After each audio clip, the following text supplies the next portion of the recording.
ഹരി ഓം നമഃ ശിവായ.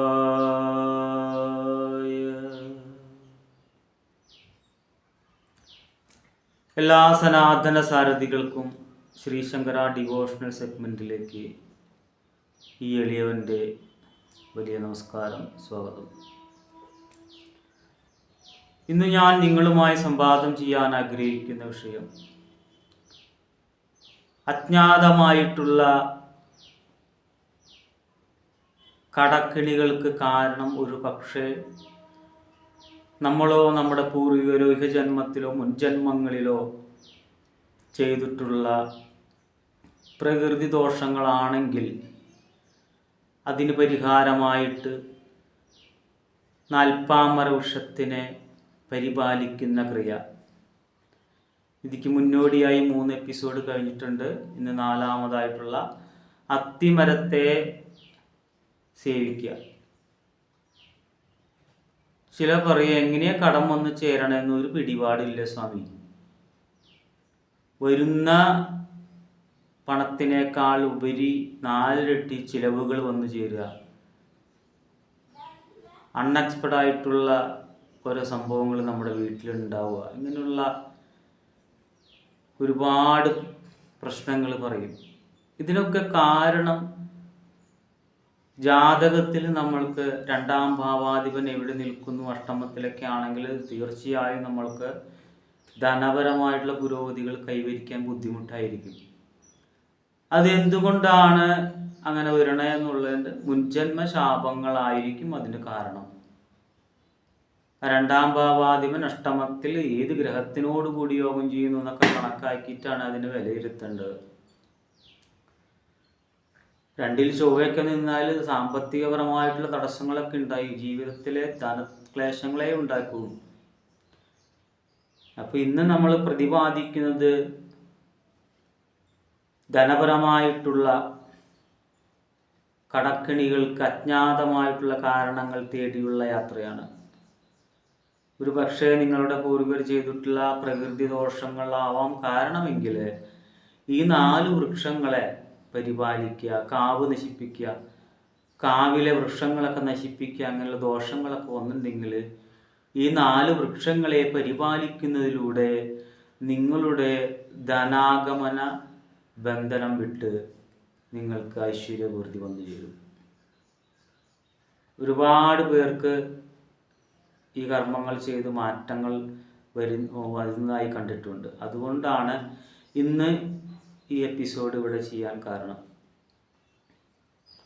4-മത്തെ വൃക്ഷമാണ് അത്തിമരം. അത്തിമരത്തിൻ്റെ പ്രത്യേകത എന്ന് വെച്ചാൽ ഗണപതി സാന്നിധ്യം എപ്പോഴും ആ വൃക്ഷത്തിലുണ്ടായിരിക്കുമെന്നാണ് വിശ്വാസം. ഗണപതി, ഗണത്തിൻ്റെ അധിപതിയായിരിക്കുന്ന ഗണപതി, എല്ലാ ദേവീദേവന്മാരുടെയും അധിപതിയായിരിക്കുന്ന ഗണപതി, എല്ലാ ഭൂതഗണങ്ങൾക്കും പ്രിയങ്കരനായ ഗണപതി, എല്ലാ വിശ്വദേവന്മാർക്കും പ്രീതനായിരിക്കുന്ന ഗണപതി, വസുരുദ്രാക്കന്മാർക്കും പ്രീതനായിരിക്കുന്ന ഗണപതി, വിശ്വദേവന്മാർക്കും പ്രീതനായിരിക്കുന്ന ഗണപതി. ഈ അത്തിമരത്തെ സേവിക്കുന്നതിലൂടെ നമ്മുടെ മുൻജന്മത്തിലെ വനദോഷങ്ങളൊക്കെ ചെയ്തിട്ടുണ്ടെങ്കിലോ പ്രകൃതി ഹത്യാദോഷങ്ങളൊക്കെ ചെയ്തിട്ടുണ്ടെങ്കിൽ പരിഹാരമാവും.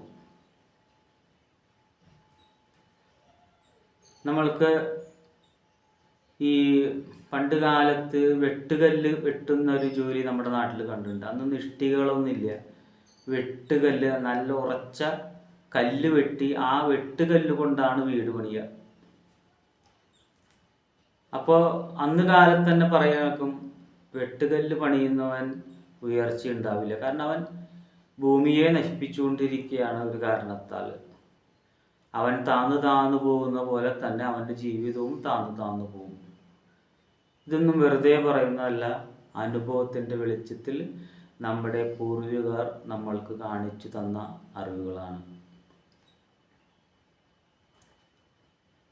ഇനി അത്തിമരത്തെ എങ്ങനെ സേവിക്കാം എന്നതിലേക്ക് കടക്കാം.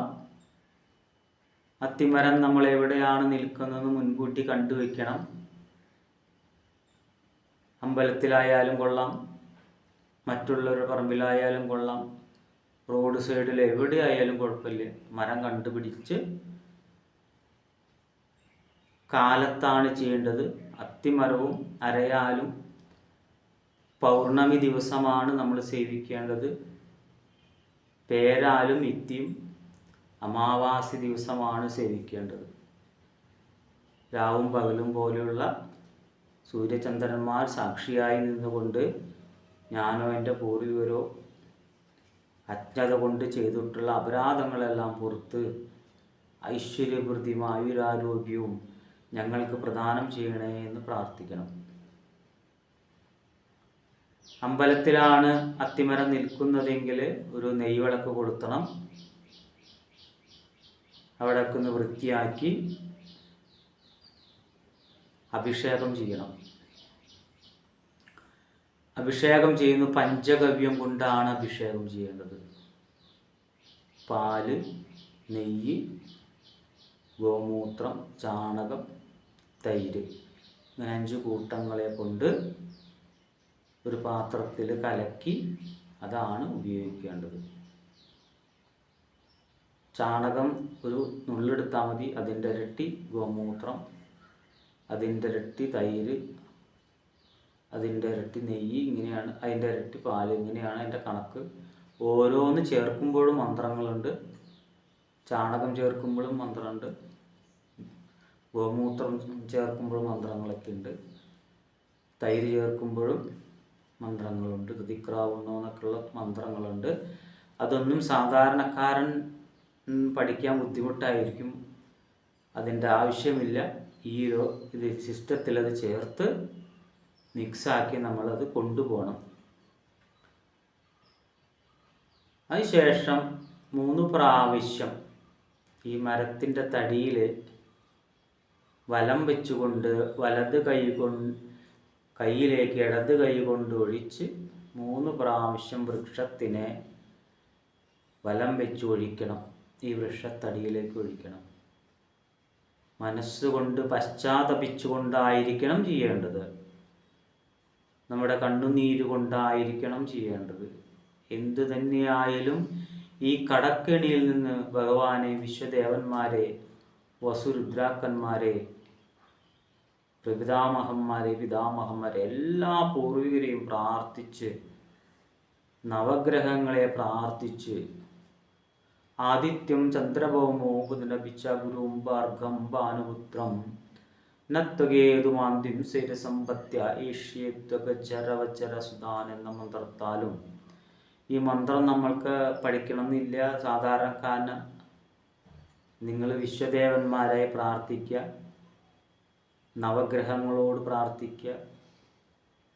പ്രത്യേകിച്ച് ഗണത്തിൻ്റെ അധിപതിയായിരിക്കുന്ന ഗണപതിയോട് പ്രാർത്ഥിച്ചു കൊണ്ടായിരിക്കണം ഈ വൃക്ഷത്തെ 3 വലം വയ്ക്ക് അഭിഷേകം ചെയ്യേണ്ടത്. അതിനുശേഷം നമ്മൾ നിന്ന് പ്രാർത്ഥിച്ചുകൊണ്ട് 12 വലത്ത് ഗണപതിയെ സങ്കല്പിച്ചിടണം. വിശ്വദേവന്മാരെ പ്രാർത്ഥിച്ച് 12 വലത്തിടണം.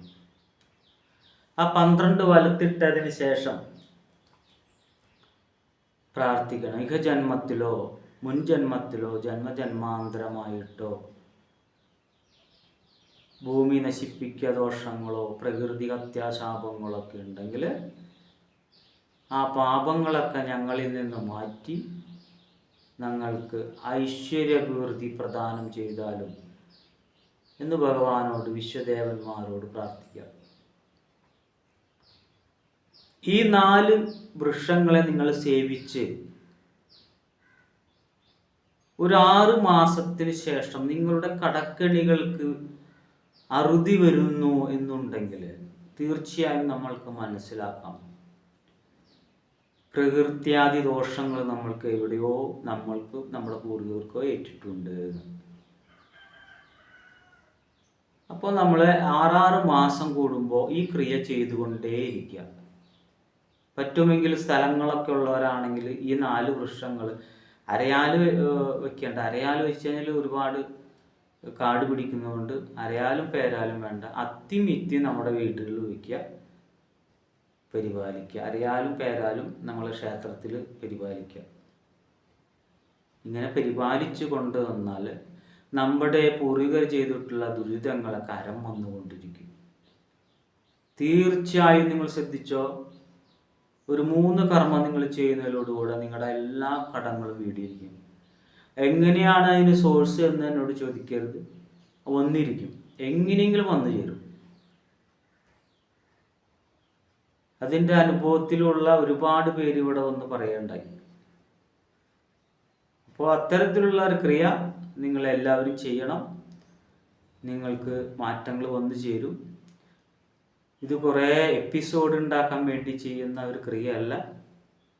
ഇത് താന്ത്രിക, അതായത് 18 സിദ്ധന്മാരുടെ ഉപദേശപ്രകാരം വന്നു ചേർന്നിട്ടുള്ള അറിവുകളാണ്. ഈ അറിവുകൾ നിങ്ങൾക്ക് ഗുണം ചെയ്യുമെന്ന് എനിക്ക് വിശ്വാസമുള്ളത് കൊണ്ടാണ് ഞാൻ നിങ്ങൾക്ക് പറഞ്ഞു തരുന്നത്. ഒരുപാട് ഗുരുക്കന്മാരുടെ പിന്നാലെ നടന്ന് അവർ നമ്മൾക്ക് തരുന്ന ഈ അറിവാകുന്ന മുത്തുകളെല്ലാം ശേഖരിച്ചു വെച്ച് ആ അറിവുകളെല്ലാം എന്നാലെ മൺമറഞ്ഞു പോകാതിരിക്കാൻ വേണ്ടി വിശ്വചാനലായിരിക്കുന്ന യൂട്യൂബിലൂടെ പഞ്ചഭൂതങ്ങളുള്ളോടത്തോളം കാലം ഈ അറിവ് ഇവിടെ നിലനിൽക്കാൻ വേണ്ടി എൻ്റെ ഈ എപ്പിസോഡിലൂടെ നിങ്ങൾക്ക് ഞാൻ തരികയാണ്. ഇതിന് നിങ്ങൾക്ക് കടപ്പാടുണ്ടെങ്കിൽ, ആ ഈശ്വരനോട് നിങ്ങൾക്ക് കടപ്പാടുണ്ടെങ്കിൽ എൻ്റെ ഈ ചാനൽ സബ്സ്ക്രൈബ് ചെയ്യണമെന്ന്, കൂടാതെ നിങ്ങളുടെ എല്ലാ സുഹൃത്തുക്കൾക്കും ഈ ചാനൽ അയച്ചു കൊടുത്ത് അവരെ കൊണ്ട് സബ്സ്ക്രൈബ് ചെയ്യിക്കണമെന്ന് പരദേവതയായിരിക്കുന്ന കൊടുംഭദ്രകാളി അമ്മയുടെ നാമത്തിൽ അപേക്ഷിച്ചുകൊണ്ട് എല്ലാവർക്കും അമ്മയുടെ അനുഗ്രഹം ഉണ്ടാവട്ടെ, എല്ലാവർക്കും അവരുടെ കടങ്ങളെല്ലാം വീടുമാറാകട്ടെ എന്ന് പ്രാർത്ഥിച്ചുകൊണ്ട് നിർത്തുന്നു. ഹരിയോം നമഃ ശിവായ.